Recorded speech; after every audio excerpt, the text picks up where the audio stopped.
Day 2 of the Tour of Lithuania welcomed riders and teams to Kėdainiai. The town hall square quickly filled with team equipment, bicycles and the lively atmosphere of race day.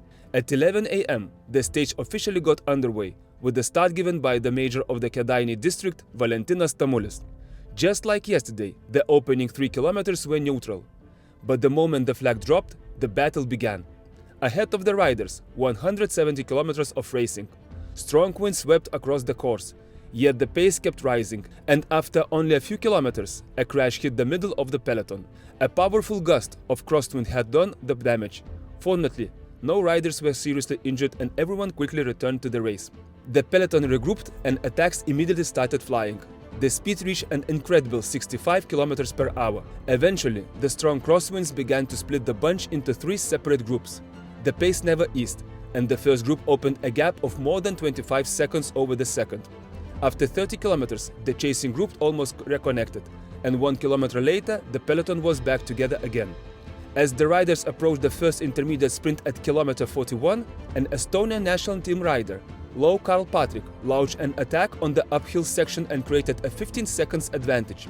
But with only a few kilometers remaining before the sprint, the entire peloton came back together at speeds touching 60 kilometers per hour. The top 3 of the first intermediate sprint, Magnus Macholt Magnus, arm right, and Konishev Alexander. After completing the first of 4 laps, 8 riders attempted to break away, but their move was quickly neutralized. Once again, the riders faced a brutal headwind, and the speed dropped to around 35 km per hour. After 60 km, 5 riders moved clear at the front.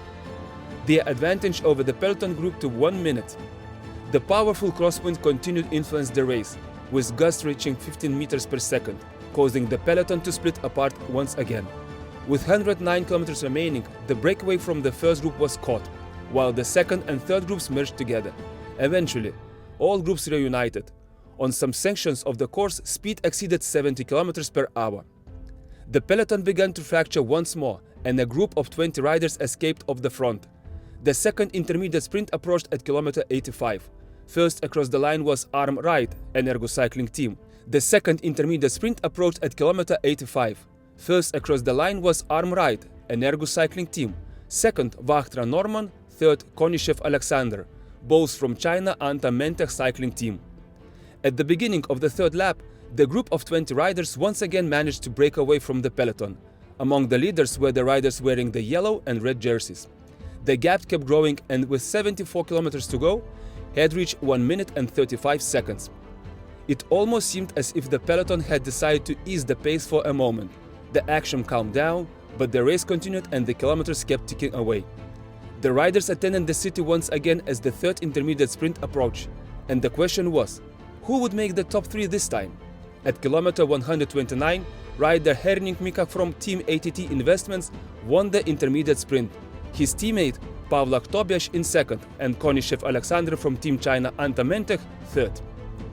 The final lap began, accompanied by a short rain shower. The leading group continued to hold an advantage of 1 minute and 20 seconds over the peloton. The average speed during the third hour of racing remained just above 44 km per hour. The kilometers disappeared quickly. Also, there were no major changes on the road. The windy course made conditions difficult both for the leaders and for the riders struggling at the back. The group of 20 at the front continued to dictate the pace, and their lead eventually grew to 2 minutes. With 13 kilometers remaining, the front group began to split apart.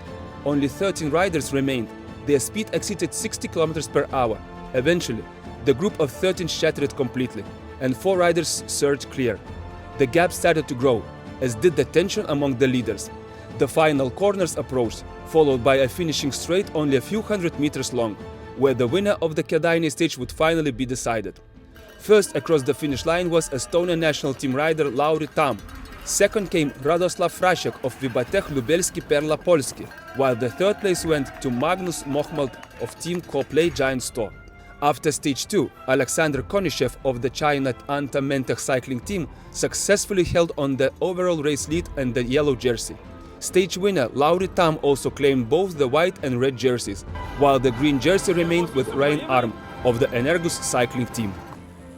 It was hard all day. You had to be positioned all day, no easy points.